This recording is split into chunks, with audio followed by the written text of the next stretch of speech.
Il est 18 heures. Je vous propose que nous commencions ce webinaire et d'abord par une immense gratitude à tous ceux qui nous rejoignent et notamment à ceux qui sont dans la nuit aujourd'hui, nos amis qui nous suivent de Chine, mais également à nos amis américains de l'autre côté qui sont aujourd'hui en début ou en milieu de journée. Merci à vous toutes et à vous tous d'avoir rejoint ce webinaire, les États-Unis et l'aide internationale. C'est une initiative de la Fondation pour la prospective et l'innovation et vous le savez, nous en sommes à notre 4e webinaire sur le sujet de la politique de Biden à ses débuts. En fait, qu'est-ce que M. Biden change? Quelles sont les nouvelles donnes auxquelles on peut s'attendre? Et donc, quel est le regard que nous pouvons porter? Et nous développons cette analyse de cette nouvelle donne américaine sur un certain nombre de sujets qui préoccupent particulièrement notre fondation.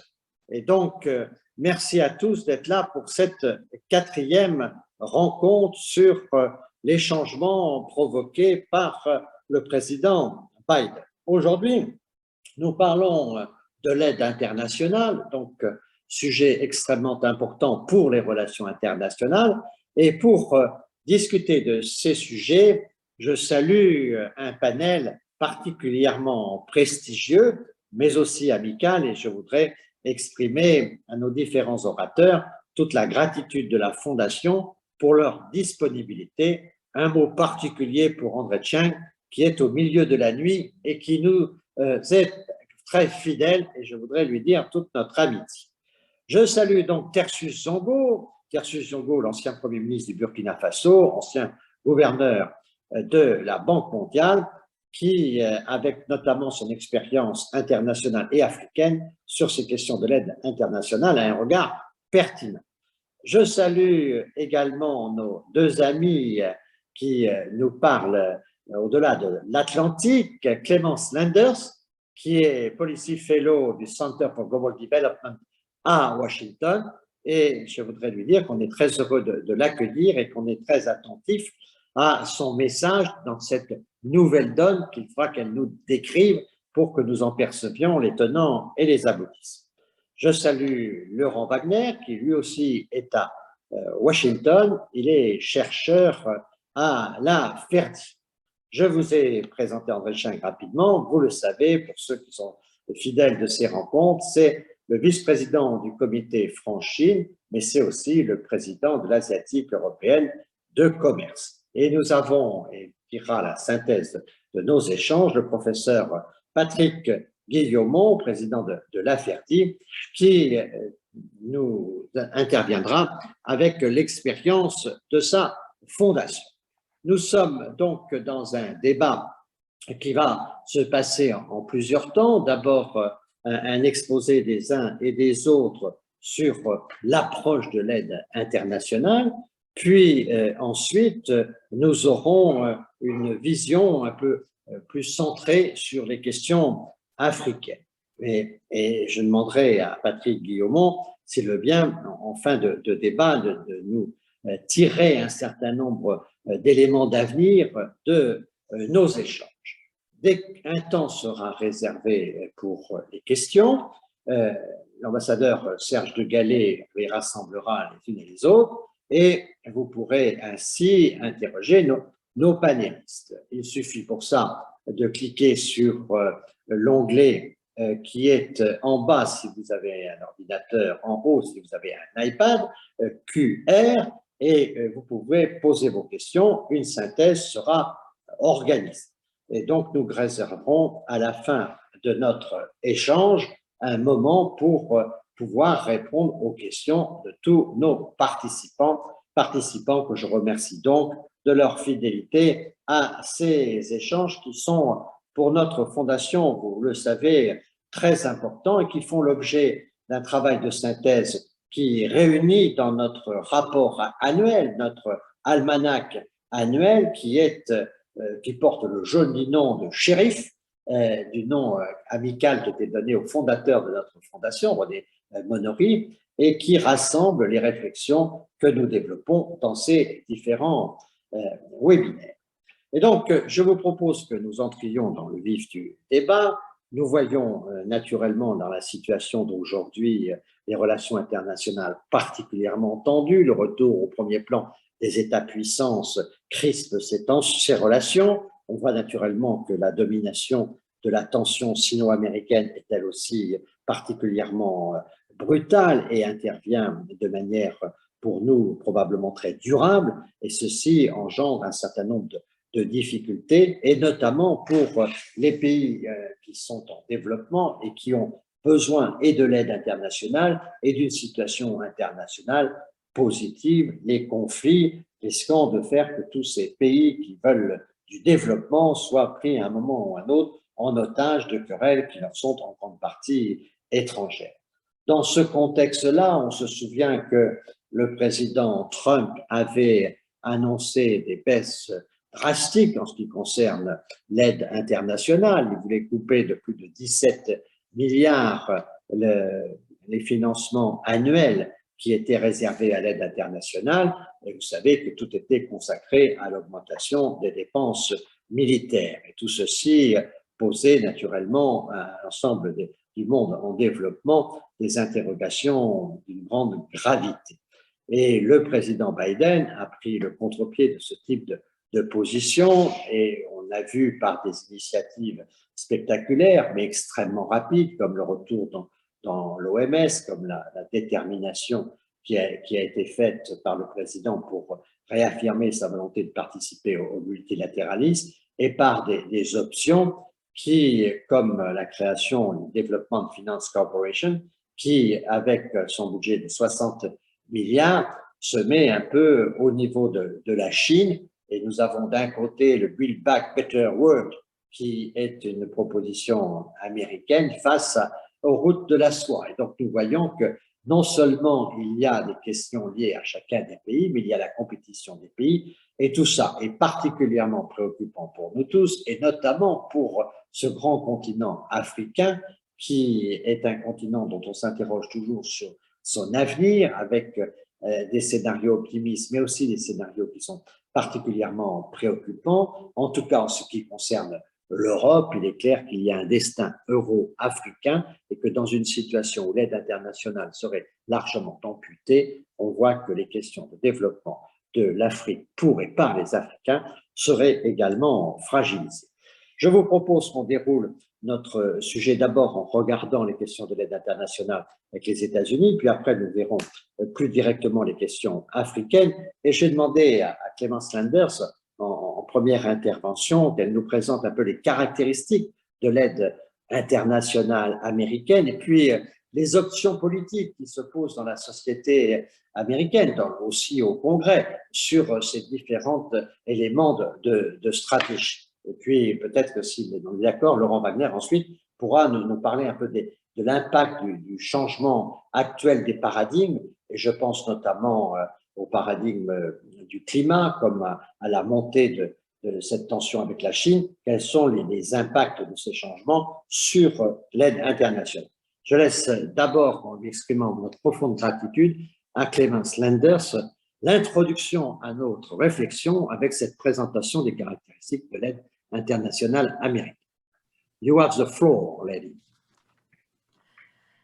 Bonjour à tous depuis Washington. Merci, Monsieur le Premier ministre. Je suis ravie de participer à cette discussion.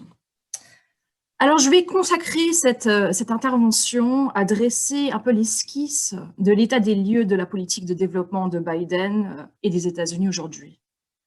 En grande partie, et comme vous l'avez déjà évoqué, l'administration Biden renoue avec une politique de développement vraiment ancrée dans la tradition américaine.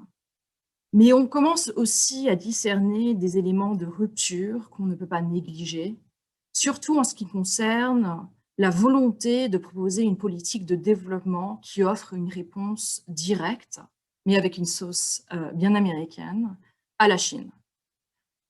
Avant de me lancer dans cette réflexion, je voudrais également constater qu'une lecture de la politique extérieure américaine ne peut pas être entière sans apprécier à quel point les dynamiques politiques internes aux États-Unis, surtout ce moment de repli identitaire et nationaliste, influencent la posture américaine vis-à-vis l'international et la capacité des États-Unis à vraiment avoir une grande ambition internationale. Et que les séquelles du Trumpisme et de l'ère de Trump restent très, très présentes.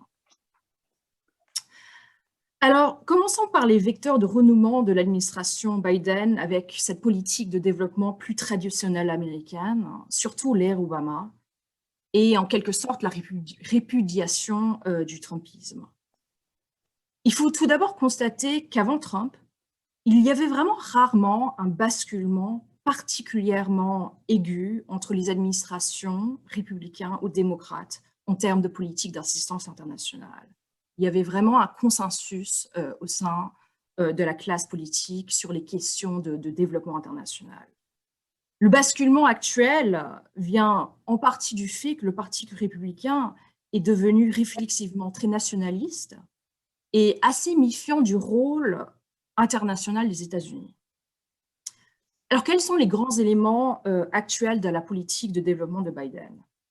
Premièrement, comme l'a évoqué le Premier ministre, le budget de développement international que vient de proposer l'administration au Congrès représente un accroissement relativement considérable, environ 10% de l'aide au développement, ce qui est en relief avec les coupures assez massives de l'ère de Donald Trump. Ce 10% est assez considérable, surtout à un moment où le pays américain est en passe de sortir de la crise sanitaire du Covid et que, par ailleurs, beaucoup des grands bailleurs bilatéraux sont en train de couper leur budget de développement. Le contenu du budget de Biden démontre aussi une forte volonté de renouer, de retourner sur la scène internationale et de vraiment jouer un rôle de leadership sur les grands enjeux majeurs actuels, notamment la lutte internationale contre le Covid, surtout dans les pays les plus pauvres, et le changement climatique. On voit également émerger un grand focus sur l'Amérique centrale et latine.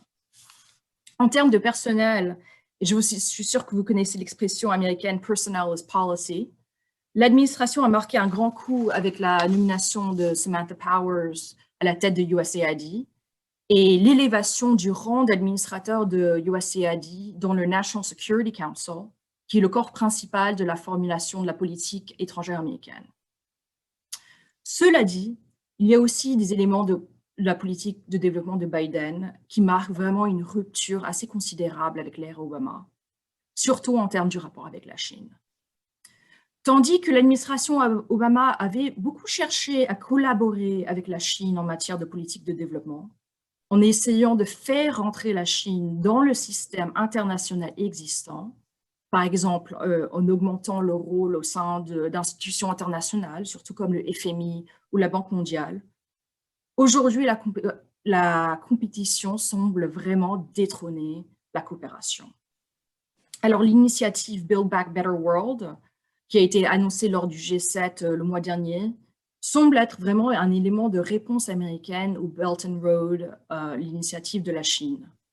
Et l'initiative Build Back Better World, qui est nommée B3W, est une initiative également focalisée sur l'infrastructure, mais contrairement au Belt and Road, elle est vraiment focalisée sur le financement privé, avec un grand accent sur la transparence et la bonne gouvernance de ces projets. Mais le contour du B3W reste très flou et est donc accompagné pour l'instant par beaucoup de points d'interrogation. Notamment, comment sera-t-elle financée et pourra-t-elle rivaliser les montants massifs que donne la Chine? Par ailleurs, le gouvernement américain est-il équipé pour devenir un grand bailleur d'infrastructures? Et rappelez-vous que USAID finance très peu de projets d'infrastructure et est surtout concentré sur la santé, l'éducation, l'agriculture. Alors, on a aussi le nouveau Development Finance Corporation, qui est en quelque sorte le Proparco des États-Unis, mais il ne fait qu'environ 5 milliards par an de transactions. Peut-être que sa force de frappe sera sa capacité à mobiliser beaucoup plus de financement privé, mais pour l'instant, c'est une somme assez petite comparée aux besoins. Et ça revient également à une question résiduelle, c'est que est-ce que le capital privé est le meilleur moyen de financer l'infrastructure, surtout dans les pays les plus pauvres? Par exemple, le plan d'infrastructure domestique qu'avance l'administration focalisée sur les États-Unis est presque entièrement public. Pourquoi est-ce que c'est différent pour les pays pauvres? Alors, je sais que je vous laisse avec plus de questions que de réponses, mais peut-être rapidement, juste en conclusion, laissez-moi vous poser deux autres questions que je pense seront fondamentales pour l'ère de Biden. La première est, quelle sera la vision sur le développement multilatéral? Il y a toujours un rapport un peu schizophrène américain sur les institutions multilatérales. D'une part, les États-Unis sont les actionnaires majoritaires et sont, dans un certain sens, les architectes du système multilatéral. Mais en même temps, ils ont souvent une grande méfiance à l'égard de ces institutions. Mais en vue des enjeux actuels, que ce soit le Build Back Better World, le Covid, le changement climatique, les institutions internationales, et je pense surtout à la Banque mondiale et au FMI, et les banques régionales, sont extrêmement bien placées pour répondre à ces problèmes, surtout grâce à leur force de frappe financière. Alors, une des questions, c'est y aura-t-il une volonté de l'administration Biden de les faire croître et une vision pour les moderniser? La deuxième question est, est-ce qu'il y aura une grande initiative de développement de l'administration pour complimenter le B3W? Par exemple, PEPFAR, qui était l'initiative de l'administration républicaine de George Bush, a eu un impact énorme sur le virus du sida en Afrique subsaharienne. Mais c'est assez surprenant, l'ère Obama n'a pas donné une initiative avec un impact similaire. Alors, dans un certain sens, il y a une énorme opportunité pour l'administration Biden de capitaliser sur cette excellence américaine en matière de politique internationale sur la santé et d'avancer un programme focalisé sur le Covid et le renforcement des systèmes sanitaires, surtout en Afrique. Alors, avec ces quelques éléments, je vais m'arrêter là. Mais merci beaucoup et je serai ravie de répondre à des questions tout à l'heure. Merci beaucoup, Clémence, de cette intervention dense et qui respecte les délais. Merci beaucoup.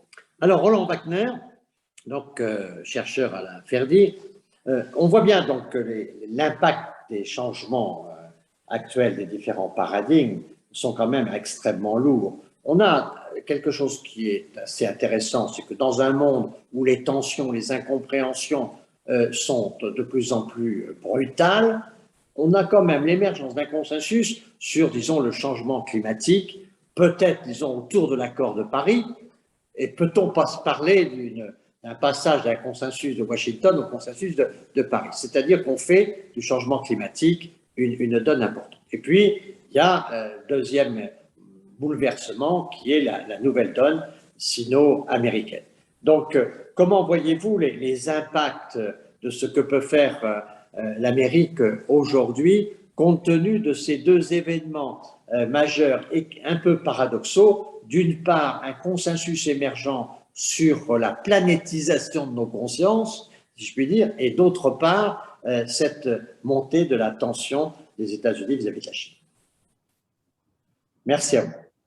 Merci beaucoup, Monsieur le Premier ministre. Effectivement, ce sont des questions fascinantes et très importantes. Et pour rebondir sur ce que disait Clémence à l'instant, je pense qu'il y a encore beaucoup de points d'interrogation autour de tout ça, entre les annonces, les engagements, les nouvelles dispositions, nouvelles organisations, nouvelles lois passées récemment. Qui présente des contours d'une nouvelle stratégie et d'une vraie transformation par rapport aux dernières années. Et l'action, d'une part, comment est-ce que tout cela va se mettre en place, qui vont être les principaux cibles, les principaux points sur lesquels les États-Unis vont se concentrer. Et plus loin, le long de la route, pour quels impacts au final. Pour finalement peut-être donner en point de départ juste une dose de statistiques sur ces questions. Les dernières données du CAD concernant l'APD concernent l'année 2020, donc l'année dernière, où on a atteint, notamment grâce au Covid, malgré tout, un niveau record de 161 milliards de dollars d'aide au développement, qui n'a pas toujours été symétrique entre les différents donateurs, où on a vu par exemple la contribution de l'Allemagne augmenter de plus de 3 milliards de dollars, là où la contribution de l'Angleterre a baissé de plus de 2 milliards. Ce qui est aussi intéressant de constater dans ce contexte difficile du Covid, c'est que ces nouveaux fonds sont principalement concentrés sur les pays à retenue intermédiaire, et notamment plus sous forme de prêts que de dons. Aux États-Unis, donc, les données préliminaires nous donnent à peu près 35 milliards de dollars d'aide au développement, ce qui correspond à peu près à entre 0,15 et 0,20% du PIB, je crois 0,17 précisément, ce qui les place à peu près au 24e rang des pays du CAD. Mais qui masque aussi une augmentation, comme le précisait Clémence, assez importante de l'aide cette année. Dans cette aide au développement, un bon tiers, voire un peu plus, va directement à l'Afrique subsaharienne. Dans le passé, ou en tout cas avant ce changement peut-être de paradigme dont on va discuter aujourd'hui, les États-Unis dépensaient assez peu en faveur du climat, du genre et de ces questions-là, pour favoriser fortement les services sociaux, la santé, l'éducation et l'aide à la société civile. Ce qui est aussi très intéressant et très important de noter, et je pense que je vais concentrer une bonne partie de notre présentation sur cet aspect-là, c'est que près de la moitié des dépenses d'APD des États-Unis vont dans les pays, dans des contextes de fragilité. C'est ce que donnent les données du CAD pour les dernières années disponibles.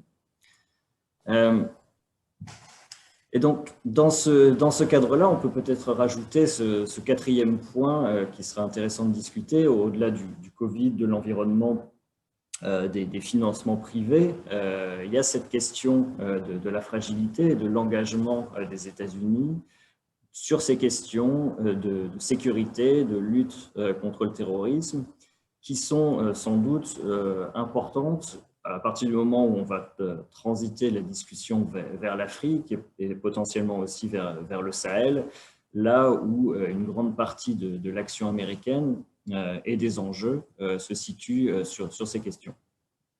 Donc, comme on l'a évoqué, peut-être qu'on peut reprendre rapidement ces trois grands points de réforme ou d'évolution de ces dernières années.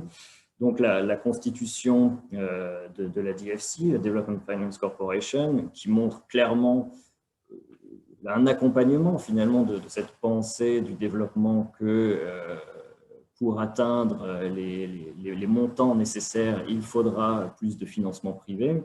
Notamment, ce qui a été le cas cette dernière année, c'est une augmentation très importante des garanties fournies par cette nouvelle structure, garanties bancaires notamment pour permettre de garantir les prêts aux entreprises dans les pays en développement. Mais un autre aspect qui est aussi important et qu'on constate dans les données du CAD, qui peut-être, même si ça est une tradition, je dirais, des États-Unis et qui s'est peut-être renforcée dans les années Trump, c'est une certaine détérioration d'une évaluation de la qualité de l'aide américaine que l'on peut constater soit au travers du monitoring de l'OCDE, du CAD, de la proportion d'aide liée, que ce soit de facto ou des jurés, où les entreprises américaines sont clairement ciblées par les contrats d'aide américaine, où une très faible partie de l'aide au développement américaine transite par les budgets et les processus de procurement locaux. et par un ciblage qui semble assez peu qualitatif par rapport à ce que les autres donateurs semblent capables de faire. Il y a ce baromètre très intéressant du CGDEV sur ces questions de qualité qui montre l'aide américaine assez mal classée et les dernières données du CAD montrent une certaine détérioration sur ces questions sur les dernières années. Là où on peut sans doute s'arrêter quelques minutes, encore une fois, c'est sur ces grands engagements et cette nouveauté vis-à-vis des questions de fragilité, avec une vraie ambition cette fois-ci de ne plus s'afficher comme une force de réponse aux problèmes sécuritaires du monde, mais avec une stratégie intégrée de prévention et de promotion de la stabilité. On l'a vu en 2019 avec le Global Fragility Act, le GFA, qui, pour encore faire le lien avec ce que disait Clémence, qui est pour beaucoup vu comme la possibilité d'un PEPFAR sur ces questions de prévention des conflits, où on a aujourd'hui une enveloppe de plus d'1 milliard de dollars qui sera consacrée à promouvoir la stabilité et la prévention des conflits dans des pays. On peut noter d'ailleurs ici une certaine cohérence entre ce que fait la Banque mondiale et ce qu'envisagent de faire les États-Unis sur ces questions d'anticipation et de prévention des conflits. La grande question autour de cela, ce sera comment seront choisis les pays qui bénéficieront de cet appui particulier pour la prévention des conflits. On peut imaginer différents scénarios, que ce soit le Sahel qui soit ciblé, mais on sait que dans la théorie et la pensée américaine, la question de la bonne gouvernance est très importante. Et donc, il faudra voir comment est-ce que l'administration américaine arrive à connecter le fait que les pays les plus à risque sont potentiellement les moins performants avec cette ambition de promouvoir la stabilité. Et sur ces questions, je pense que peut-être que Patrick Guillaumont reviendra un peu plus là-dessus. Mais pour ne pas dépasser trop le temps qui m'est accordé, ce qui serait important aussi de prendre en compte, c'est que l'action américaine en termes de développement ne s'arrête pas uniquement aux questions d'APD, mais va bien au-delà et surtout implique ces questions de sécurité, encore une fois, où pour 7 dollars d'aide au développement versés, il y en a 3 de plus qui vont concerner de l'aide militaire ou de l'aide à la sécurité, qui correspond à peu près à 17 milliards de dollars en 2019. Et même si ce sont les pays bien connus qui sont ciblés en particulier, les pays de la région du Moyen-Orient et d'Afrique du Nord, donc l'Afghanistan, etc., une bonne partie ou une partie significative va quand même en Afrique subsaharienne et notamment au Sahel. Et je pense que potentiellement Tertius Zongo reviendra un peu là-dessus, mais sur ces questions sahéliennes, on pourra en discuter longuement, mais l'aide américaine, notamment l'aide à la sécurité, n'a pas apporté les résultats qui étaient ambitionnés au départ. Notamment, tous les programmes de formation ont été vus comme étant assez peu performants, et les derniers rapports, que ce soit d'audit de la GAO ou de l'inspecteur général du département d'État, ont pointé d'importants gaspillages et un très faible retour sur investissement sur ces questions-là, en plus des problèmes d'image liés aux problématiques d'exaction ou de problèmes de comportement menés par les militaires formés par les États-Unis. Et donc, dans ce cadre, on peut se demander comment est-ce que ce nouvel axe pour la fragilité ou pour la prévention va transiter sur la situation sahélienne. Est-ce que les États-Unis vont réussir à faire la transition d'une approche extrêmement basée sur le contre-terrorisme, une approche très militaristique, à une approche plus holistique qui était censée être le point de départ de cette action dès 2012, mais qui ne s'est finalement pas reflétée dans les faits face à la détérioration de la situation dans cette zone.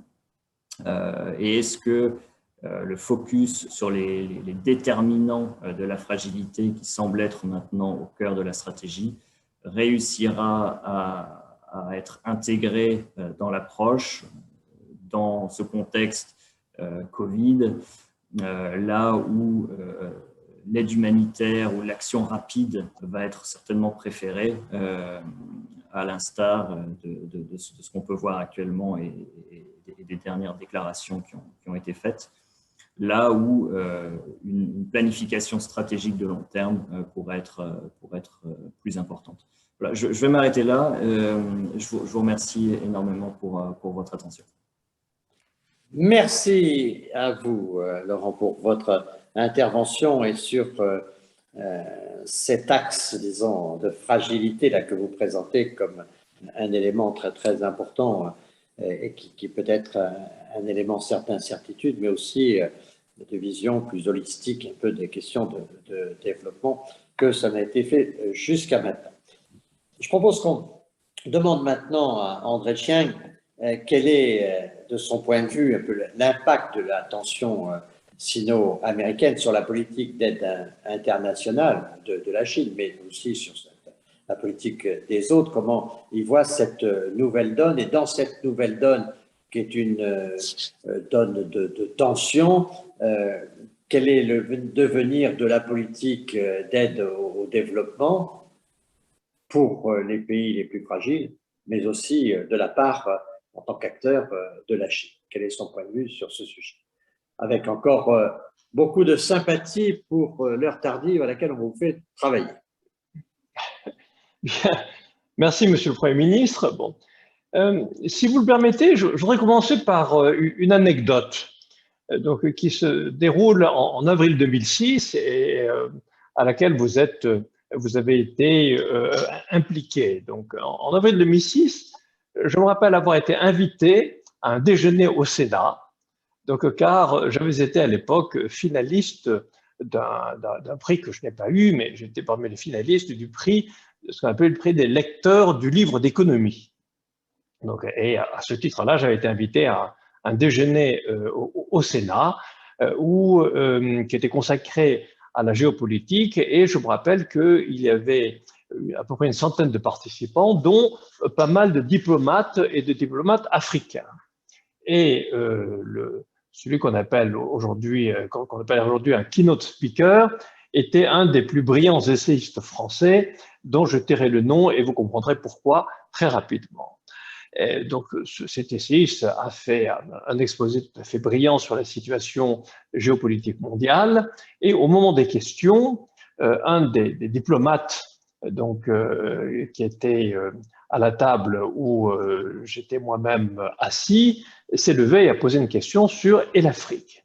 Alors à ce moment-là, notre orateur lui a répondu de façon très directe: eh bien, monsieur, je suis désolé de vous le dire, mais l'Afrique ne donne aucune lueur d'espoir et je ne vois pas ce qui pourrait sortir l'Afrique de sa situation désastreuse. Donc, je cite cette anecdote parce qu'elle m'a beaucoup frappé parce qu'elle montre que, à mon sens, à l'époque, on était en 2006, personne ne croyait à l'Afrique et les gens pensaient que l'Afrique était un continent tout à fait perdu. Je me suis amusé, pour préparer cet exposé, à compter les voyages qui ont été faits en Afrique par le président des États-Unis et par le président chinois, donc dans une période qui était la période entre l'an 2000 et l'an 2019, sur à peu près une vingtaine d'années. Eh bien, pour résumer, aux États-Unis, il y a eu d'abord la présidence de George Bush, qui a fait 2 voyages en Afrique. Ensuite, il y a la présidence de Barack Obama, donc, où là, ça s'est amélioré. Il y a eu 4 voyages pendant les 8 années de présidence de Barack Obama. Et puis, il y a le président Donald Trump. Et là, ça a été très simple, il y a eu 0 voyage en Afrique. Et pendant ce temps-là, dans la même période, en Chine, il y a eu d'abord le président Jiang Zemin, ces dernières années de la présidence de Jiang Zemin, donc qui a fait 2 voyages. Ensuite, il y a eu la présidence de Hu Jintao qui a fait 4 voyages, et puis Xi Jinping, donc depuis qu'il est président et jusqu'en 2019, a fait 3 voyages. C'est-à-dire qu'il y a eu 6 voyages du président américain contre 9 voyages du président chinois. Et aujourd'hui, on se rend compte que tout le monde ne jure que par l'Afrique, qu'on considère comme étant le continent de l'avenir. Que s'est-il passé entre-temps? Eh bien, pour moi, un des éléments majeurs, c'est que la Chine est venue, la Chine achète, la Chine vend et la Chine investit en Afrique. Et on en voit les conséquences.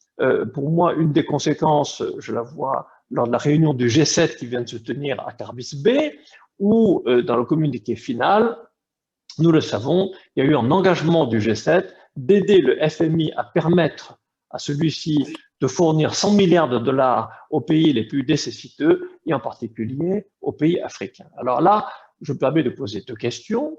La première, c'est est-ce que cet engagement sera tenu?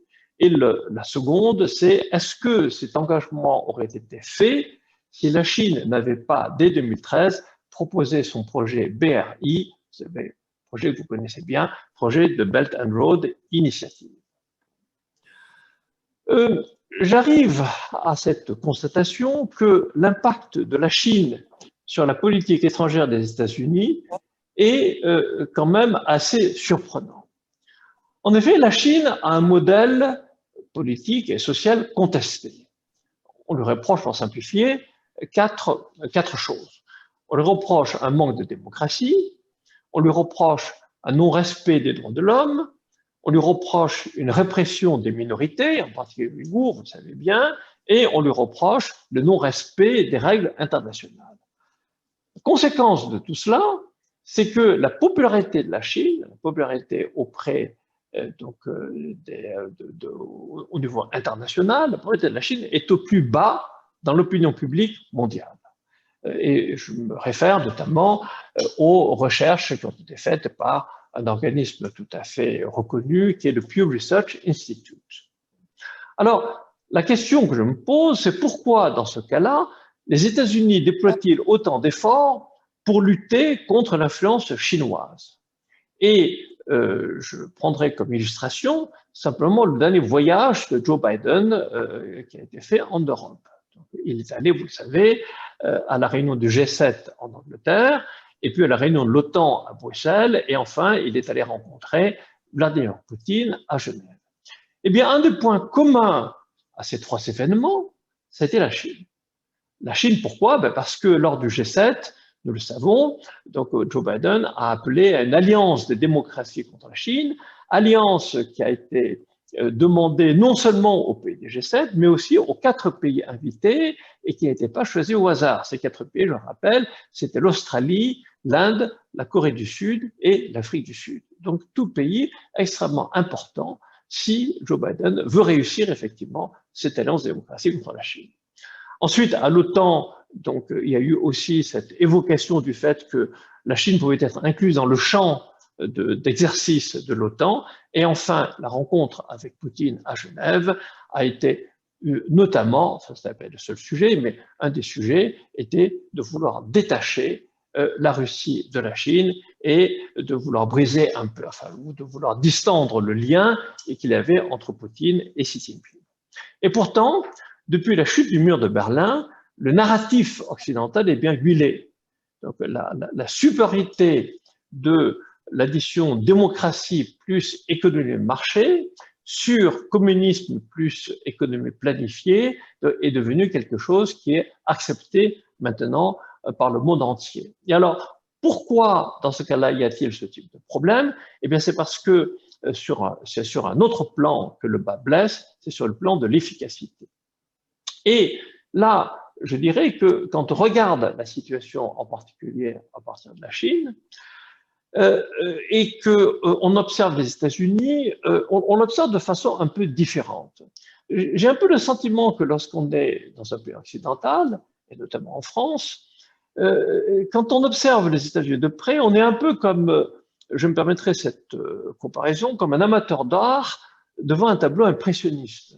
C'est-à-dire qu'on est ébloui pour toutes sortes de couleurs. Il y a des couleurs qui sont très vives, il y a des couleurs qui sont magnifiques, il y a des couleurs qui sont plus ternes, qui sont plus sombres. Bon. Mais finalement, quand on est trop près, on n'arrive plus à voir grand-chose.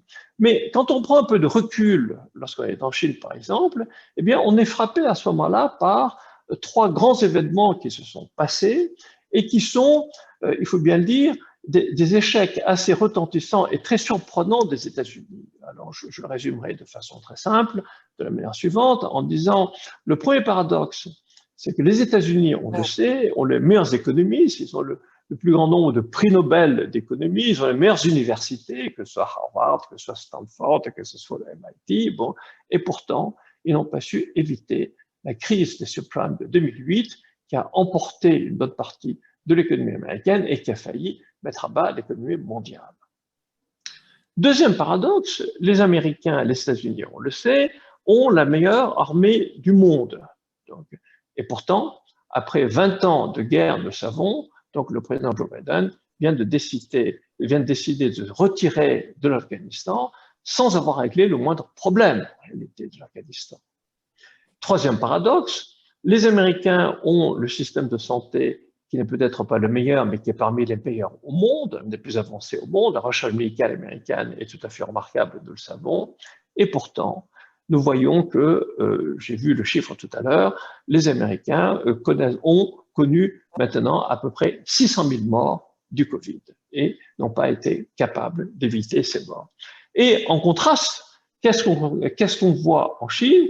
Eh bien, on constate que la Chine, depuis que la politique d'ouverture et de libération de Deng Xiaoping a été lancée en 1979, la Chine n'a pas connu de crise économique depuis, à l'exception de juin 89. Vous savez, il y a eu un certain petite diminution de la croissance chinoise, mais depuis 40 ans, donc la Chine n'a pas connu de crise économique et au contraire, elle a réussi en 40 ans à sortir 400 millions de personnes de la pauvreté.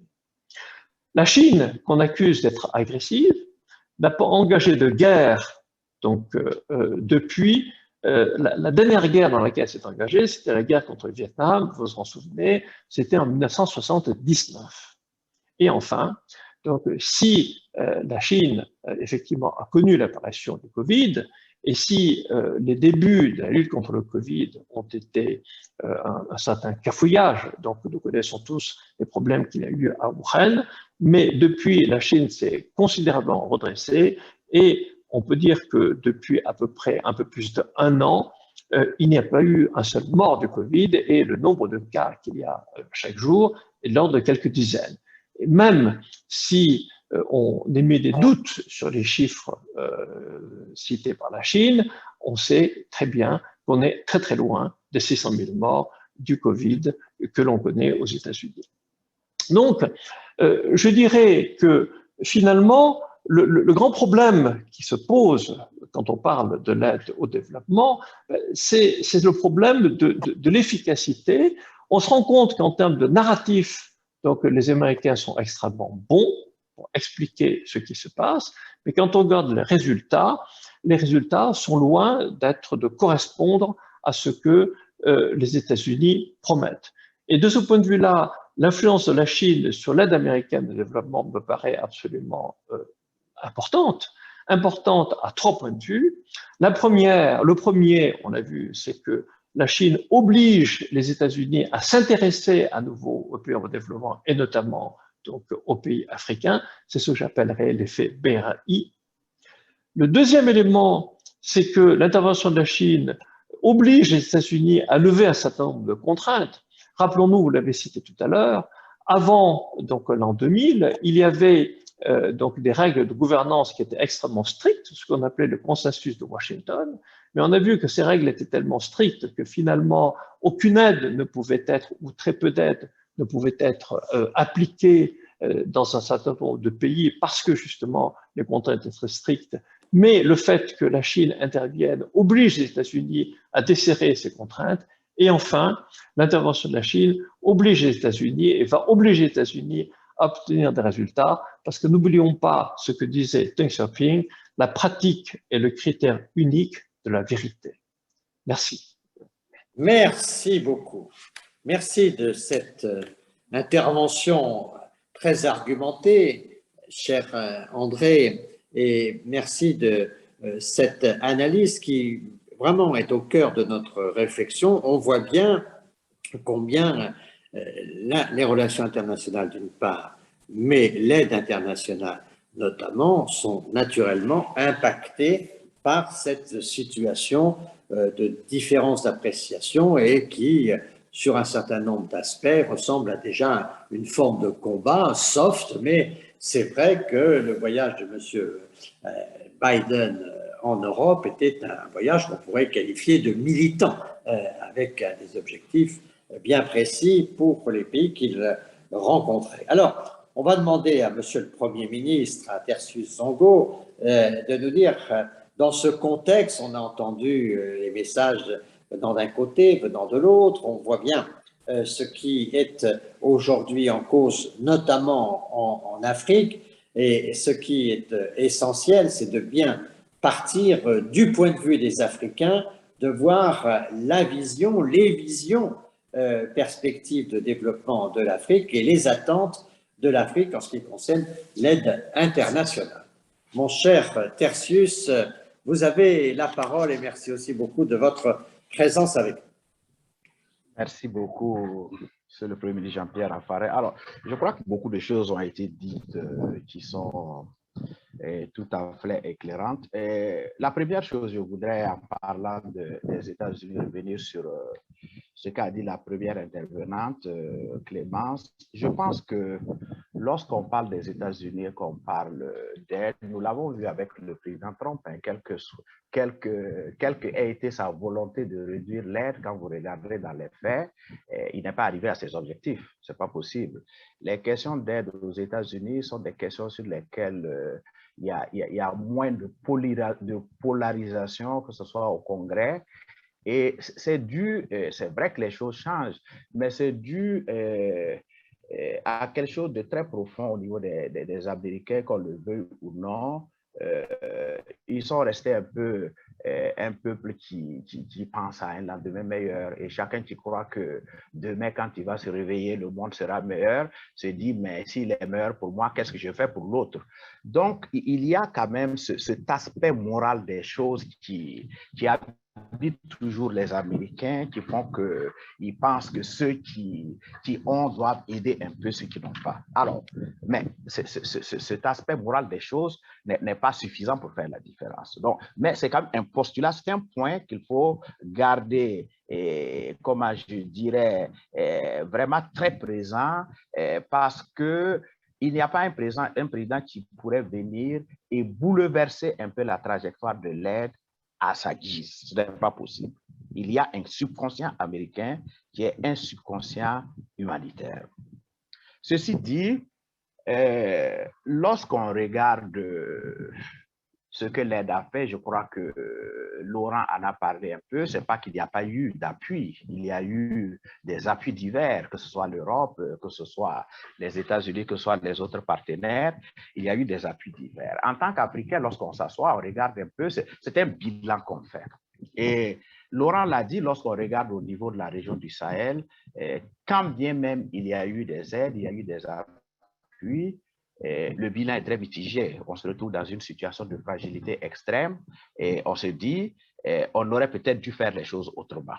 Lorsqu'on regarde de façon globale en Afrique par rapport aux grandes caractéristiques de l'Afrique, et ce qu'on voit, c'est que l'Afrique reste, malgré les aides massives, si je peux m'exprimer un peu, un pays dont les infrastructures sont pratiquement inexistantes ou quand elles existent, elles sont de mauvaise qualité. On ne peut pas parler de développement sans parler d'infrastructure. C'est un continent, quand on regarde, je parle beaucoup plus de l'Afrique subsaharienne et particulièrement le Sahel. Quand on regarde, il est tout à fait clair qu'on reste très, on garde toujours une dépendance, je dois dire même excessive, à l'égard des produits de base. Et c'est ça la réalité. Et voilà, qu'est-ce qu'on a pu changer? On garde une faible productivité agricole, quand bien même même on sait que la population est à majorité paysanne, on se retrouve confronté à une faible industrialisation, on se retrouve confronté à un faible investissement dans les capacités technologiques et j'en passe. C'est autant de bilans. Et ça, ce n'est pas, il faut le dire tout de suite, ce n'est pas la faute aux partenaires, c'est aussi les États. Donc, il y a un partenariat qui n'a pas donné les résultats escomptés. Donc, il faut que tout le monde accepte de regarder la vérité en face. Et ce partenariat, pourquoi il n'a pas donné les résultats escomptés quand on regarde? Et on se rend compte que derrière l'aide, le premier point, c'est qu'on a des initiatives qui sont tout à fait différentes. Les initiatives sont différentes, les projets et les programmes avec des objectifs qui sont tout à fait différents. Et n'oublions pas avec des visées toujours politiques qui sont derrière l'aide. Et si je dois tirer une conclusion, c'est que c'est comme si on est dans un monde qui est orphelin d'une vision collective. On est incapable de s'asseoir ensemble et de dire voici où nous devons aller. Au niveau des partenaires, c'est difficile d'avoir cette approche multilatérale qui se détache de l'intérêt particulier. Au niveau des pays africains, il a manqué un peu cette politique qui va au-delà de l'aide. On ne fait pas une politique pour avoir un programme, pour avoir un certain nombre de conditionnalités réunies pour pouvoir bénéficier de l'aide. Mais on fait une politique qui va au-delà de l'aide. Comment je fais en sorte que ma politique que je fais, ceux qui sont avec moi m'accompagnent et j'arrive à atteindre un certain nombre d'objectifs. Donc, collectivement, il y a une réflexion à faire et une orientation à donner. C'est pourquoi, avant qu'on arrive peut-être à la deuxième partie de la discussion, je dois dire que revenant aux États-Unis, lorsqu'on regarde, et je pense que nous avons un peu ces statistiques, l'aide publique au développement des États-Unis passe par plusieurs canaux et particulièrement par 3 grands canaux. Vous avez les multilatéraux qui ont la part du lion, vous avez un peu les États qui sont médians et vous avez les ONG et la société civile qui sont pratiquement sur le même pied d'égalité en termes de partage de l'aide que les États. Alors, Madame Clémence l'a dit et je crois que sa réflexion est très profonde. Même si nous regardons aujourd'hui le nouveau programme américain, si nous acceptons que les problèmes d'infrastructure sont des problèmes prioritaires en Afrique, est-ce que le secteur privé est l'acteur le mieux indiqué pour investir dans les infrastructures? Alors, quand on regarde, environ à peine 20% de l'aide publique des États-Unis est une aide directement faite aux États. Ce qui a quand même, comment je dirais, une particularité avec l'aide chinoise, qui est une aide qui est beaucoup plus une aide entre les États. Le deuxième élément est un élément que Laurent a développé, je crois que Patrick dira un mot là-dessus. C'est vrai, les questions de gouvernance sont des questions essentielles parce que, après tout, comme l'a dit notre ami chinois, le problème est un problème d'efficacité de l'aide. Et pour que l'aide soit efficace, il y a quand même un certain nombre d'éléments de gouvernance. Mais est-ce que la gouvernance peut toujours être l'élément qu'on met en avant? Parce que vous avez des États qui sont déjà fragilisés, des États qui sont vulnérables, des États qui, en termes de capacité, sont amoindris. Lorsqu'on demande à ces États de faire preuve, comment je dirais, de bonne gouvernance, je le dis dans le sens de résultats, de performance, avant de pouvoir bénéficier d'aides plus importantes, on est dans un cercle vicieux où on a un serpent qui se mord la queue. Donc, en résumé, on est en réalité dans un monde où il y a un manque de vision collective. On ne peut pas se mettre ensemble autour d'une table pour voir quelles sont les priorités et comment chacun laisse un peu ce qui semble être prioritaire pour lui, mais voir quels sont les objectifs qu'on veut atteindre. Et l'Afrique se retrouve un peu aujourd'hui au milieu de cette jungle. Et comme il y a un petit proverbe qui dit que quelle est la place pour une chèvre dans un combat féroce entre des tigres et des lions, où la chèvre se met lorsqu'elle voit des tigres, des lions. La chèvre doit être assez sage, elle doit saisir les opportunités du moment et elle essaie de, lorsque le lion a un peu soif, elle lui donne un peu de l'eau pour qu'il boive. Lorsque le tigre a soif, elle lui donne de l'eau pour essayer de trouver sa place au soleil. C'est pour dire que les pays africains, dans cette situation, doivent pouvoir imaginer, comme je dirais, une nouvelle posture de diplomatie économique pour se maintenir à l'écart de la querelle entre les deux superpuissances, tout en profitant de l'opportunité économique. Et il faut que les pays africains sachent où se trouve l'opportunité économique. Et je crois que nous allons en discuter sans doute dans la prochaine marche. Et ça me permet de faire une petite ouverture sur l'Europe. Je pense qu'aujourd'hui, s'il y a un chaînon manquant ou faible dans ce système de relancer une approche, une vision collective, c'est l'Europe. C'est la place de l'Europe au milieu des États-Unis, de la Chine, pour qu'il y ait une canalisation des efforts vers l'Afrique. L'Europe connaît mieux l'Afrique que la Chine.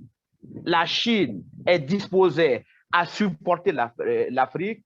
Comment l'Europe peut jouer ce rôle d'intermédiaire pour une nouvelle diplomatie qui permet qu'il n'y ait que des gagnants-gagnants sur toute la route. Voilà un peu quelques commentaires introductifs que je voulais faire. À la deuxième partie, nous reviendrons sans doute sur les points plus spécifiques sur l'Afrique. Merci Jean-Pierre. Merci, merci beaucoup Tertius. Nous sommes entrés avec cette intervention dans notre focus sur l'Afrique qui est en effet très important, avec deux idées sur lesquelles on va demander à Serge de Gallet de nous donner les informations, les questions des différents participants pour que, quand je vais faire le prochain tour de table, on puisse intégrer pour les uns et les autres les questions qui nous sont posées. Mais je pense que deux points sont très importants dans ce que vient de dire Tertius, en complément des autres interventions tout à l'heure. C'est la question de la vision collective. Et la vision collective, ça veut dire aussi un peu la place du multilatéralisme dans l'aide. Car de toute façon, l'aide, à partir du moment où elle est en effet nationale, qu'elle est portée par un pays, elle est portée par une ambition, par un projet. Et donc, elle est toujours, à un moment ou à un autre, suspecte.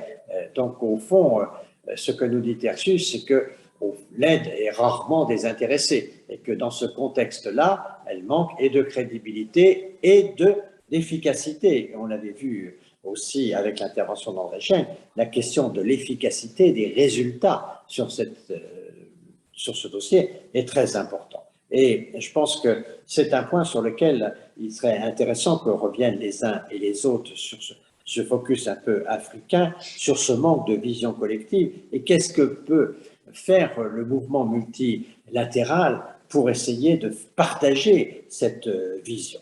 Et puis naturellement, l'autre idée qui a été posée, c'est la question de l'Europe, qui est une question que l'on voit aujourd'hui de manière assez cruelle, puisqu'on craint que l'Europe aujourd'hui ne soit pas capable d'être cette force d'équilibre entre des mondes qui ne se comprennent pas et pour lesquels l'intérêt de l'Europe est d'essayer d'être une force d'équilibre. Et comme le disait le général de Gaulle, qui pouvait avoir des alliés, mais sans être alignés, de manière à ce qu'on puisse être équilibré et essayer de porter des valeurs équilibrées qui, à ce moment-là, peuvent servir l'intérêt de l'Afrique, car ce sont des positions d'équilibre et non pas, disons, de mono-intérêt.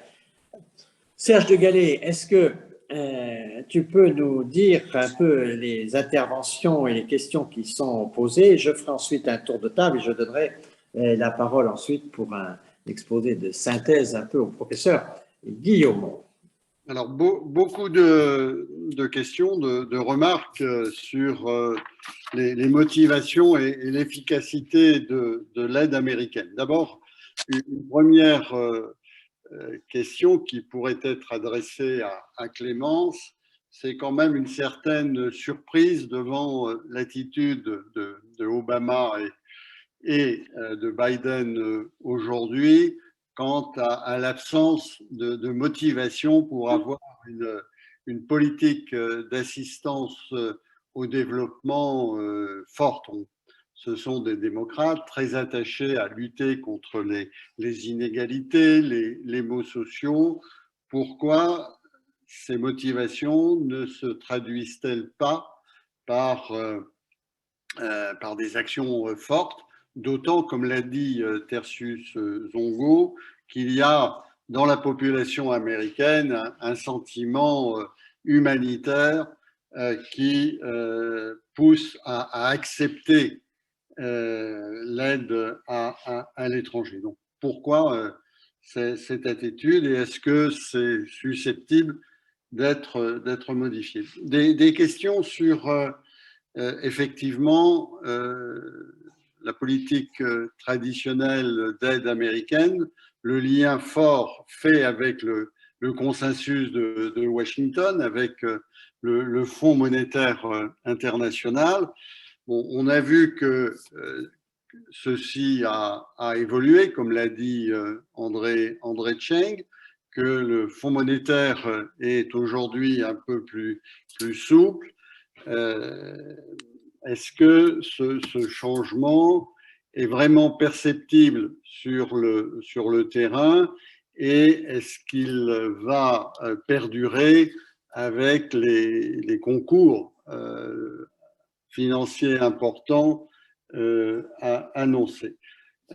Troisième élément, c'est bien sûr le fait que la compétition l'emporte sur la coopération pour l'aide au développement entre les États-Unis et la Chine. Et n'y a-t-il pas des sujets, et on pense au climat, sur lesquels il pourrait y avoir un minimum de collaboration sino-américaine en Afrique ou dans d'autres climats, dans d'autres régions, dans la mesure où l'administration Biden, comme la Chine de Xi Jinping, accorde une très grande priorité à la lutte contre le réchauffement climatique.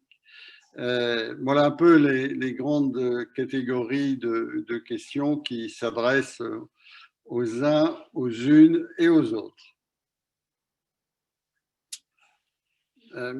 Jean-Pierre, il faut que tu mettes ton micro. Je mets mon micro. Donc, je rappelle d'ailleurs à tous ceux qui nous écoutent qu'ils peuvent avoir une interprétation en français et en anglais. Ça a été signalé par Signal tout à l'heure, mais je le répète maintenant. Donc, nous faisons un nouveau tour de table avec Clémence. D'une part, sur les questions qui sont posées, sur la motivation dont on parlait Serge de Gallet à l'instant, sur le changement est-il durable, ce qui concerne ce qui pourrait être appelé les amendements consensus de Washington, ou cette dialectique, coopération, compétition, mais aussi sur les autres sujets qui ont été évoqués, et notamment qui ont été évoqués par nos amis continentaux, je dirais, que sont André Cheng et Tertius Zongo. Vous avez la parole. Je vous demande d'être assez bref parce que je voudrais que tout le monde ait le temps de s'exprimer avant qu'on laisse la parole à Patrick Guillaume. Clémence, up to you. Merci. Alors, je vais peut-être juste commencer par cette question assez intéressante sur pourquoi est-ce que les démocrates qui ont peut-être un peu plus la fibre humanitaire ont un peu moins réussi en termes de politique de développement international. Alors, premièrement, donnons un peu de temps et soyons un peu plus généreux avec l'administration Biden qui est en place juste depuis quelques mois. Et voyons leur offre, parce que je pense que l'offre viendra. Pour Obama, j'ai peut-être été un peu dure. Il a quand même eu l'initiative Power Africa, qui a été une grande initiative, surtout focalisée sur l'Afrique, focalisée sur l'énergie durable en Afrique subsaharienne, qui a été une initiative assez considérable. Alors, d'une part, et ça revient un peu à mes réflexions, je pense que la marge de manœuvre politique qu'ont les présidents américains pour implémenter ce genre de grand effort devient de plus en plus petit parce que je pense que le public, juste tout simplement le public américain, est de moins en moins porté par l'international. Alors, la sanction politique que peuvent avoir les administrations peut être très, très forte si la fibre internationale et les dépenses internationales sont considérables et que beaucoup de présidents n'ont pas la marge de manœuvre politique pour lancer une grande initiative qui coûte cher. Deuxièmement, sur cette question de consensus de Washington, je pense que c'est une question qui est absolument fascinante. Et c'est un moment, je pense aussi pour l'administration de Biden de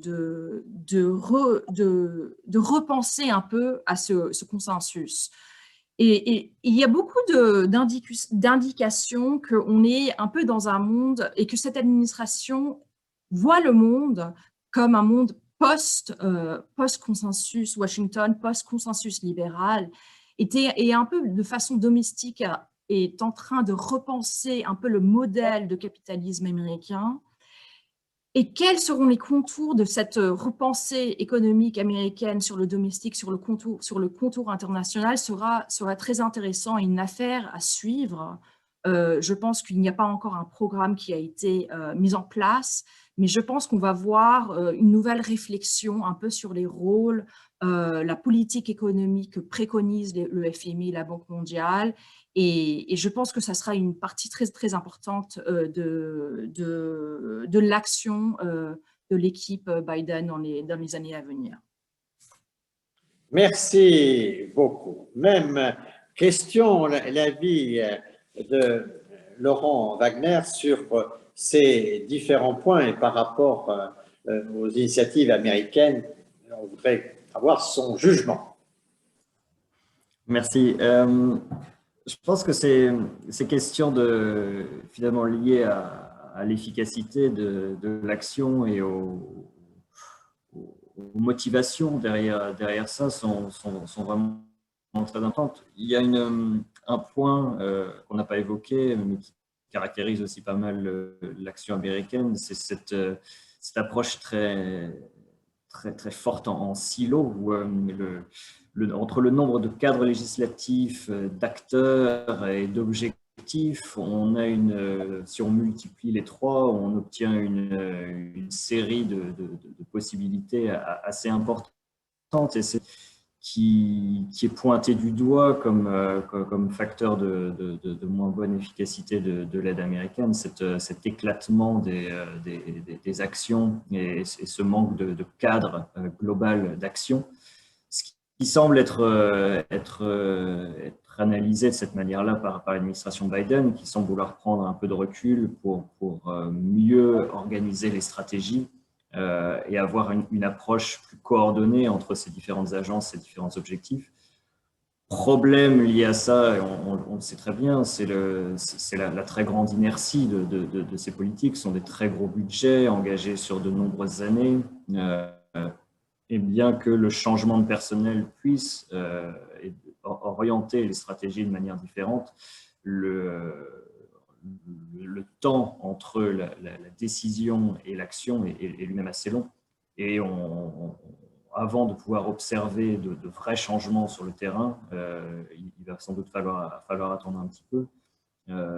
C'est ce qu'on a vu avec le changement entre Obama, Trump et maintenant Biden, où notamment toutes ces questions, encore une fois, je reviens toujours sur la sécurité en Afrique, mais les mouvements de troupes et les effets d'annonce comme quoi les troupes allaient être retirées d'Afrique, qui n'ont pas eu lieu, ou alors celles qui ont eu lieu finalement ont été juste un peu cosmétiques, ou les troupes somaliennes ont juste été déplacées au Kenya et à Djibouti et font quasiment du télétravail, ou prennent l'avion un peu tous les jours pour retourner sur le terrain, continuer à former les troupes. Donc, autrement dit, il y a une forte inertie, d'une part, et d'autre part sur la question de pourquoi, effectivement, il y a ces questions, encore une fois, d'avantage à tirer des activités d'aide, notamment si l'activité se tourne vers le secteur privé, vers l'infrastructure. On le sait très bien, en période de crise ou de reprise, il y a une grande ambition de la part des donateurs de souvent tirer un petit peu la couverture pour que les contrats d'aide aillent vraiment principalement à leurs propres entreprises ou alors leur filiale locale sur le terrain. Donc, on risque d'observer ce schéma-là aussi assez fortement dans les prochaines années, pas uniquement aux États-Unis. La plupart des donateurs ont cette approche. Et donc, ce qui peut avoir des conséquences, là aussi, en termes d'efficacité. Et cette approche finalement pragmatique, en termes de ciblage, on peut aller travailler dans la plupart des pays à partir du moment où le retour sur investissement est intéressant pour le donateur. Et donc, à voir comment là aussi cette situation va évoluer aux États-Unis, et notamment en comparaison avec l'approche chinoise, où finalement l'engagement, le développement est une chose, mais l'approche stratégique et l'approche économique en est une autre. Et donc à voir comment est-ce que cette action va être menée sur le terrain. Merci. Une question, si vous permettez, rapidement, mais au fond, cette remise en cause un peu de l'efficacité dont nous parlait tout à l'heure André Lechien, au fond, en comparant ces 20 ans de guerre en Afghanistan et le retrait maintenant, etc., cette série d'échecs, est-ce qu'elle est perçue et est-ce que c'est lié aussi, est-ce que ça peut être lié au recul de l'intérêt dont parlait Clémence tout à l'heure, ce recul de l'intérêt pour l'international? Au fond, les États-Unis n'ont jamais été passionnés en ce qui concerne l'opinion publique par l'international, mais néanmoins, on assiste à un recul très important. Est-ce qu'il y a un sentiment d'échec de l'international américain? J'ai l'impression, en tout cas, qu'il y a au moins en Afrique, il y a une dichotomie importante entre le sentiment qu'il y a un marché à aller chercher en Afrique. Le continent, comme le disait André, a beaucoup évolué depuis le début des années 2000, des décennies de croissance qui ont pu être interrompues à un certain moment, mais il y a des vraies opportunités économiques à être présentes aux États-Unis, ça c'est clair. À l'inverse, il y a un certain scepticisme, découragement à la projection militaire qui était, elle, très importante à la même époque, au début des années 2000, où l'expérience afghane, l'expérience irakienne ont montré que finalement, voir le développement de manière militaire n'était pas forcément efficace pour les États-Unis. Aujourd'hui, la politique en Afrique en termes de sécurité, c'est d'avoir une empreinte la plus petite possible. Le déploiement de troupes en Afrique est extrêmement limité, mais même avec ce déploiement limité, il y a énormément de débats sur l'efficacité de ces initiatives. La formation des militaires locaux extrêmement controversée aux États-Unis aujourd'hui. Les rapports qui s'enchaînent pour évaluer ces interventions sont extrêmement négatifs. Et là, ce sera aussi intéressant de voir comment est-ce que cette approche négative militaire des États-Unis en Afrique s'articule avec l'augmentation régulière du poids de la Chine dans la sécurité internationale et des forces de maintien de la paix, où il y a une véritable volonté là aussi de projeter une certaine force via ces instruments. Donc, ce qui fait cette articulation, cette dichotomie, ou cette transition entre la stabilité avant tout, mais vers une approche peut-être plus holistique, où il y a un développement à aller chercher, qui passe là aussi par une stabilité, donc une cohérence finalement entre l'approche chinoise qui vise d'abord la stabilité pour maximiser le gain potentiel, et l'approche américaine qui était elle, avant finalement la fin de cette approche liée au consensus de Washington, où il était d'abord question de réforme, d'amélioration de la politique locale avant d'arriver au déboursement. Là, je pense que maintenant, on arrive à plus à une certaine forme de convergence entre le fait qu'il faut dépenser sur le terrain pour ensuite faire monter les valeurs qu'on veut défendre, mais ce n'est plus forcément autant un prérequis, même si dans les institutions internationales, c'est toujours la position américaine qui est claire que la bonne gouvernance doit être centrale à toute action. Merci beaucoup, Laurent.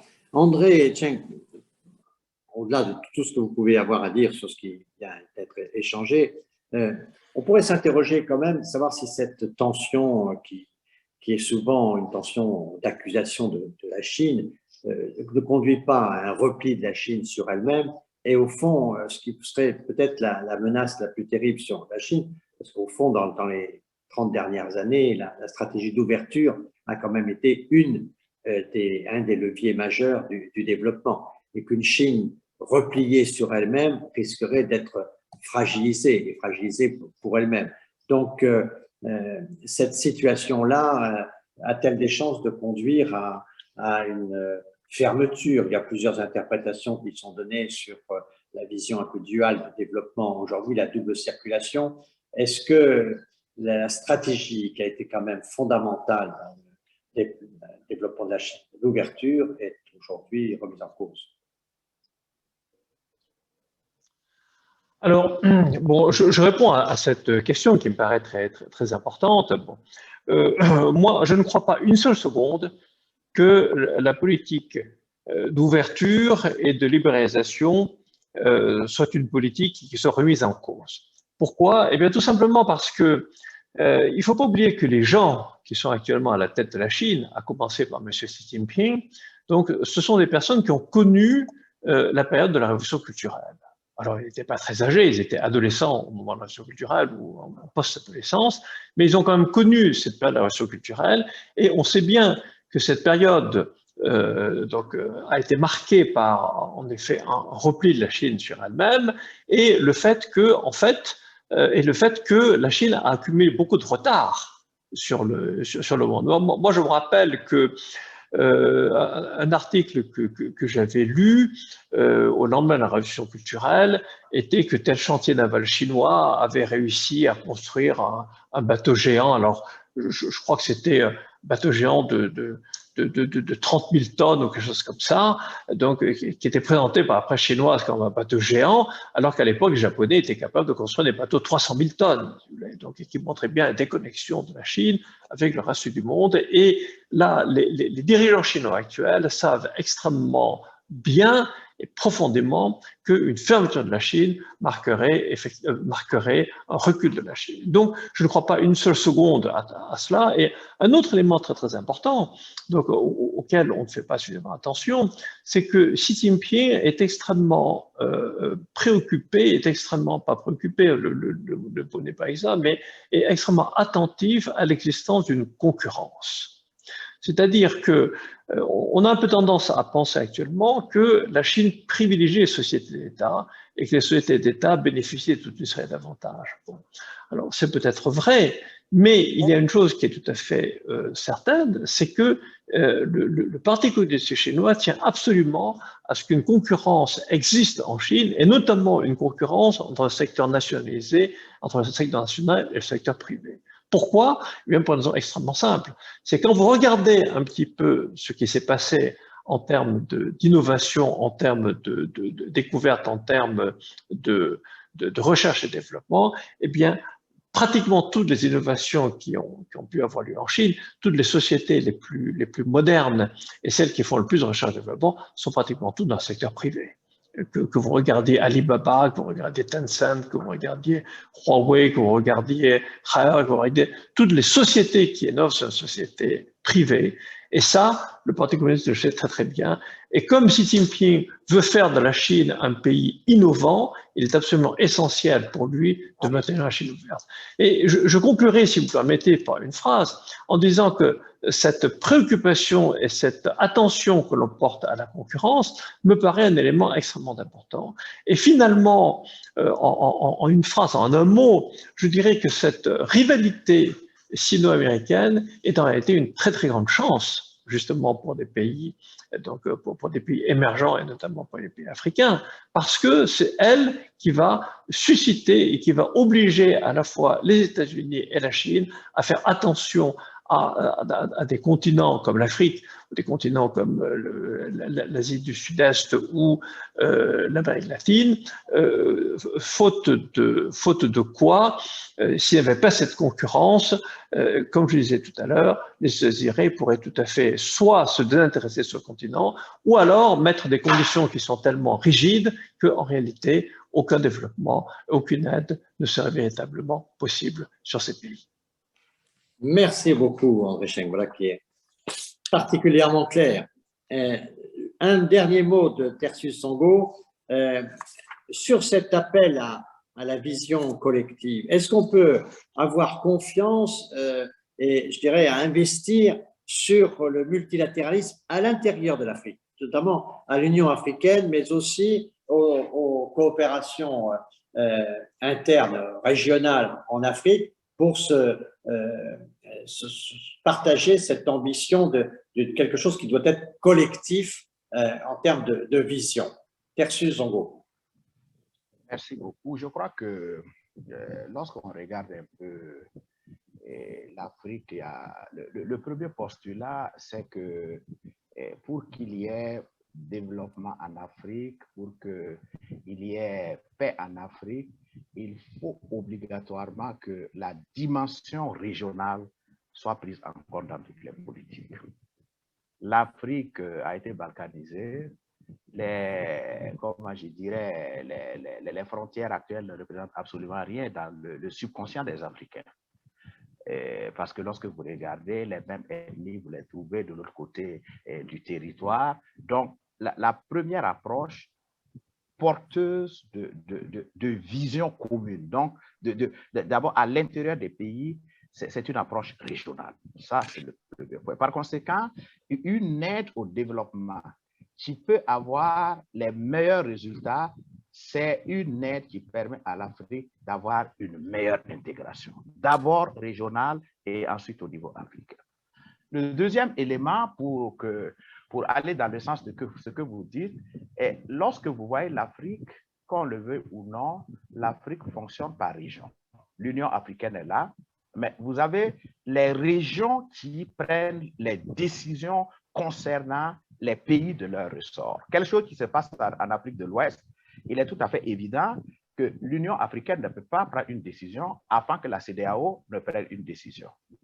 Et la décision de la CEDEAO doit être validée par l'Union africaine. Donc, il y a un aspect de multilatéralisme, de coopérer ensemble. Oui, et ce multilatéralisme, comme on le dit, il faut quelquefois voir un peu, est-ce qu'il y a ce multilatéralisme par région, quelle est son efficacité. Donc, oui, en Afrique, il y a cette approche multilatérale. Qu'on le veut ou non, elle est plus présente. Et lorsque vous voyez les petits conflits internes qu'il y a dans la région ici, c'est toujours des pays de la région qui d'abord essaient d'apporter leur appui. Et ça permet de déborder sur les commentaires que Laurent a eu à faire et peut-être notre ami André. Le vrai problème aujourd'hui qui fait que ce multilatéralisme, on le voit très peu sur le plan international et même dans l'aide, je dois dire, c'est cette idée de la conditionnalité. Et cette idée de la conditionnalité nous éloigne quelquefois des objectifs et de la vision commune. Imposer des conditionnalités pour faire des réformes, c'est ce que Laurent a dit. Vous voyez, il y a un certain nombre de conditionnalités, mais si vous voulez que les pays les remplissent, on dit qu'on n'achète pas une réforme avec de l'argent. Ce n'est pas parce que vous dites au pays de se réformer pour avoir de l'argent qu'il va se réformer. Il se réforme parce qu'il est convaincu de la nécessité de la réforme. Et c'est là le point faible des différents pays occidentaux qui interviennent en Afrique. Les pays occidentaux ont gardé en mémoire cette approche de la conditionnalité. Pour que je fasse ceci pour toi, il faut que tu fasses cela. Alors que quelquefois, il y a un certain nombre d'actions, et c'est ça toute la différence avec la Chine. Un certain nombre d'actions sur lesquelles, tant qu'on n'agit pas, il n'y a pas de résultat. Et le monde aujourd'hui, les problèmes sont tellement, comment je dirais, changeants que le fait de mettre une conditionnalité, de discuter pour qu'on la respecte. Au moment où on intervient, la nature du problème a changé et on n'atteint pas le résultat qu'on avait espéré au début. Et je vais terminer, puisque c'est la dernière prise de parole, parler de l'Europe. Président, je suis très convaincu que l'Europe doit essayer de vraiment reconsidérer sa position. Si on veut augmenter la complémentarité sur ce que nous voyons aujourd'hui, ce que fait la Chine, ce que fait les États-Unis, c'est l'Europe qui doit se mettre dans une nouvelle équation pour les économies africaines. Et il y a un certain nombre, pas de prérequis. Lorsqu'on regarde, il y a la déclaration commune sur le commerce et la réalisation d'infrastructures à travers l'Asie, l'Europe et l'Afrique, qui avait été entérinée par 30 pays africains en 2017. Cette déclaration, lorsqu'elle a été présentée à l'Europe, l'Europe a dit oui, bon, je ne suis pas très satisfait des conditions de transparence. Voilà, comment la Chine va intervenir, je ne suis pas très satisfait des conditions de transparence. L'Europe ne l'a pas entériné. Et comme je dis, l'Europe connaît l'Afrique mieux que la Chine.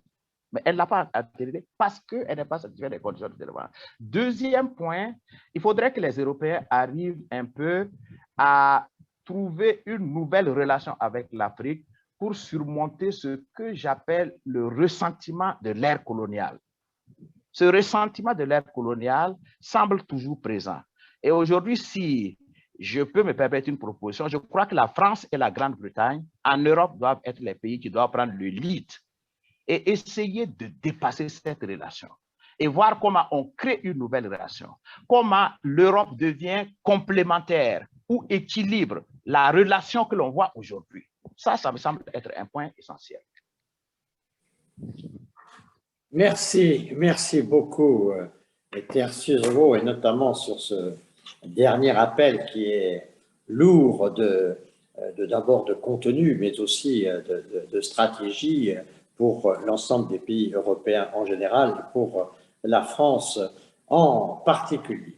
Sur ces échanges, monsieur le professeur Guillaumont, que vous inspirent ces réflexions, vous qui présidez la fondation qui est l'une des fondations les plus exposées aux questions de développement international et notamment aux relations avec l'Afrique. Je vous laisse la parole pour que vous nous fassiez une synthèse inspirée de ce webinaire. Mais il faut mettre le son. Oui, merci, Monsieur le Premier ministre. Comme il nous reste 3 minutes, si j'ai bien compris, il faut que ma synthèse soit très inspirée. D'ailleurs, ce ne sera pas une véritable synthèse parce que tellement de choses ont été dites pendant ce séminaire. Et puis la Ferdi a eu la chance de pouvoir déjà s'exprimer par la bouche de Laurent Wegner et surtout de Tertius Zango, qui est le responsable de notre cher Sahel et qui est vraiment une des voix les plus importantes et autorisées, évidemment, de la Ferdi.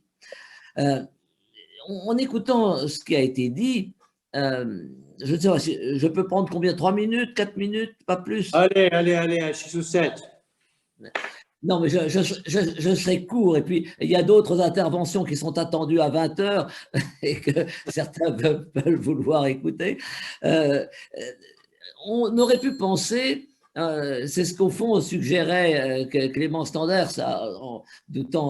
prenant du recul par rapport à cette position, c'est qu'au fond, l'ère Trump avait été une parenthèse qui aurait pu être oubliée rapidement en disant on revient au consensus qui était républicain-démocrate sur une politique qui avait ses infléchissements selon la majorité au pouvoir, mais qui reposait sur un certain nombre de principes de base que vous avez rappelés et que l'on retrouve sur les sites des principaux vecteurs de l'aide américaine, que ce soit l'USAID, le Millennium Challenge, dont on a peu parlé, mais qui est assez représentatif d'une perception de l'aide américaine, ou du département du Trésor. Ce sont les mots de résultat, de gouvernance, de choisir les pays les plus performants. Je n'ai pas le temps de reprendre, mais j'avais noté un certain nombre de phrases qui étaient vraiment très, très illustratives, si je puis dire, de ce qu'était la perception. Si vous regardez le site de l'USAID tel qu'il a été réécrit, eh bien on retrouve des mots qui auraient pu être là, ou qui l'étaient sans doute avant Trump et qui le sont après. Faire progresser la sécurité nationale et la prospérité des États-Unis, démontrer la générosité américaine, l'aspect un petit peu moralisateur de l'approche, montrer le chemin vers l'autonomie et la résilience des bénéficiaires. Tout ceci correspond aux fondamentaux de l'approche américaine de l'aide au développement en quelque sorte. Et puis, eh bien, les choses ne sont plus comme avant pour les raisons qui ont été amplement développées au cours de ce séminaire. D'abord, la Chine. C'est frappant quand même, au cours de ce séminaire, on a autant parlé de l'aide chinoise que de l'aide américaine et puis maintenant de l'aide européenne. Donc, l'aide américaine est confrontée à des défis nouveaux dont la politique chinoise est un élément majeur, mais dont le Covid aussi est un élément important. Et ces défis nouveaux ébranlent en quelque sorte les principes fondamentaux de l'approche américaine de l'aide au développement, qui est une approche sur les résultats, une approche de favoriser la gouvernance, d'allouer en fonction de la gouvernance. Et comme il est bien apparu tout au long de ce séminaire, de ce webinaire, c'est que ces principes de base sont en quelque sorte ébranlés par le contexte nouveau. Alors, je voudrais reprendre quelques exemples. Le principe de résultat qui est présent à la fois dans les déclarations de l'USAID, du département d'État, du MCC, sont, comme l'a parfaitement exprimé André Cheng, remis en cause par les mauvais résultats je ne parle pas de l'ère Trump, hein, mais c'est présent aux yeux du monde quand même, je dirais, la faiblesse des résultats américains, et André Cheng en a donné plusieurs illustrations vraiment importantes. Mais en même temps, cet attachement aux résultats, on le voit bien. Si je reprends sur la première page du site de l'USAID, nous faisons ce que nous avons annoncé. Nous avons des résultats. Alors, ils en prennent un, c'est l'engagement qui avait été pris à l'Aquila de doubler l'aide pour la sécurité alimentaire. Alors, effectivement, sur ce plan, ils l'ont fait. Mais c'est un exemple, évidemment, un peu isolé du reste. Plus important, c'est le principe de gouvernance. Parce que là, nous sommes vraiment, je crois que l'aide américaine est face à un dilemme, car tout ce qui a été un peu le principe, qui tient un peu à cette conception un peu morale, humanitaire, mais aussi un peu moralisatrice que je crois présente dans ce sentiment américain de la coopération internationale. Il est un peu affaibli par, je dirais, les circonstances et la présence de la Chine et le Covid lui-même. Et aussi par le terrorisme. Hein, c'est un élément dont on peut parler, mais enfin, si Laurent en a parlé, je crois que c'est un élément qui va influencer l'aide américaine dans l'avenir, même si l'échec de l'Afghanistan reste très cuisant pour les Américains. Alors, un exemple, le Millennium Challenge Code dit nous allons choisir les meilleurs, les plus performants. Ben, le dernier qui vient de rentrer, c'est la Tunisie. Voilà, donc la pression des résultats. Hein.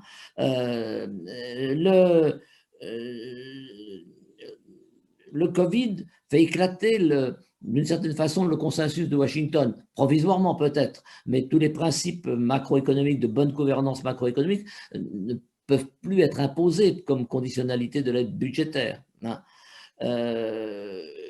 Et puis, ce que l'on appelle la gouvernance est un peu menacée, je dirais, à la fois dans l'application de l'aide bilatérale américaine, mais aussi dans son action multilatérale. Alors, on a beaucoup parlé du multilatéralisme, et on voit bien que la position américaine vis-à-vis du multilatéralisme est ambiguë. Des signaux ont été donnés dans les changements de personnes, aux Nations Unies, à l'USAID, etc. Mais que voit-on? C'est que les positions qui sont, pour l'instant encore, maintenues par l'administration américaine dans les enceintes multilatérales, n'ont pas beaucoup changé. Il est peut-être trop tôt pour porter un jugement. Et cela a été dit, l'ère Biden ne fait que commencer. Mais que voit-on? C'est que sur, par exemple, la part multilatérale reste relativement faible dans l'aide totale américaine. Les fonds multilatéraux, hormis ceux qui sont dédiés aux banques multilatérales de développement, c'est des fonds fléchés. Les États-Unis, contrairement à la France par exemple, apportent son soutien au système des Nations Unies à travers des fonds qu'on appelle earmarked, c'est-à-dire fléchés, et ceci n'est pas sur le point de changer. Et puis sur un sujet qui nous est très cher à la Ferdi, qui est les questions de critères d'allocation des fonds concessionnels dans les enceintes multilatérales, l'obstacle demeure la position américaine pour introduire les éléments de vulnérabilité dans l'allocation des fonds, qui est un point essentiel pour prévenir les situations de conflit sur lesquelles on a bien travaillé avec vous, Fondation FPI, sur le sujet. On a des moyens de prévenir, mais pour ça, il faut que les fonds soient alloués aux pays qui sont les plus vulnérables et pas seulement à ceux qui sont jugés les plus performants selon des critères qui sont un peu mis en cause. Et la performance, je crois, que est devenue un peu une sorte de mot un peu néo-victorien qui est mal compris, parce que la performance d'un athlète, c'est en fonction de ses conditions. Donc, il faut tenir compte des handicaps structurels des pays. Et ça, je crois qu'on a beaucoup de mal encore à le faire admettre à la chaise américaine dans les discussions multilatérales. Mais on peut espérer que ceci viendra, et notamment sous l'influence de la Chine, qu'on peut regretter peut-être, parce que la Chine fait fi de la bonne gouvernance et des bonnes conditions, mais à ce moment-là, ça implique aux Occidentaux de revoir leur position et d'avoir une position peut-être un peu moins idéologique, on va dire, sur ces questions. Et je crois que Tertius l'a bien dit, c'est tout le problème de la conditionnalité qui est remis en cause par la présence chinoise, par les interventions chinoises, et la pratique du multilatéralisme qui doit être un peu revue sous l'influence américaine. J'ai peut-être été trop long et trop restrictif par rapport à la richesse de tout ce qui a été dit, mais je crois que c'était intéressant de voir comment l'avenir de l'aide américaine dépendait des circonstances externes plus que du renversement de majorité, en supposant que l'ère Trump était quand même quelque chose d'un peu particulier et que la parenthèse est fermée. Merci, monsieur le professeur. Vous n'avez pas été trop long et il était important d'avoir cette vision globale. Je voudrais vous remercier les uns et les autres de la participation fertile que vous avez eue à ce débat. Parmi les différents sujets, il y a une dialectique qui m'a beaucoup intéressé, qui est celle de la coopération-compétition. Et on se pose la question, c'est est-ce que la compétition qui arrive n'est pas le pire ennemi de la coopération? Et on a un Tertius Zongo qui dit qu'il faut une vision commune, c'est-à-dire l'esprit de coopération. Et l'esprit de coopération, l'esprit de compétition, ça peut être vraiment une dialectique. Mais comme nous le dit André Cheng, et comme on le sait avec la pensée chinoise, il faut ajouter les contraires. Et donc on peut vraiment se dire qu'est apparue une petite ligne d'espoir dans ce débat, c'est qu'au fond, la compétition des uns peut servir la coopération avec les autres. Et ça, je crois que c'est très important parce que finalement, la Chine et l'Amérique vont devoir s'intéresser les uns et les autres à des formes de coopération, à l'Afrique naturellement d'affirmer ses propres souhaits, sa propre gouvernance avec cette idée de régionalisation défendue par Tertius, et puis aussi mettre l'Europe devant ses responsabilités, ce qu'a fait ce webinaire, et je crois que c'était très important. Alors, merci à chacune et chacun d'entre vous, merci de participer à cette réflexion, à ce cycle que l'on va donc rassembler dans notre ouvrage annuel Le Shérif, et puis nous poursuivrons ensemble les prochains webinaires de la Fondation pour l'innovation et la prospective, et tout cela me conduit à remercier l'ensemble des organisateurs de ce webinaire, Serge de Gallet et toute l'équipe de la Fondation pour la préparation et tous les panélistes pour la qualité des travaux. Et merci à tous ceux qui, au Burkina, à Pékin ou à Washington, mais aussi peut-être à Clermont-Ferrand et partout où étaient nos panélistes. Merci aux uns et aux autres de cette coopération compétitive. Merci.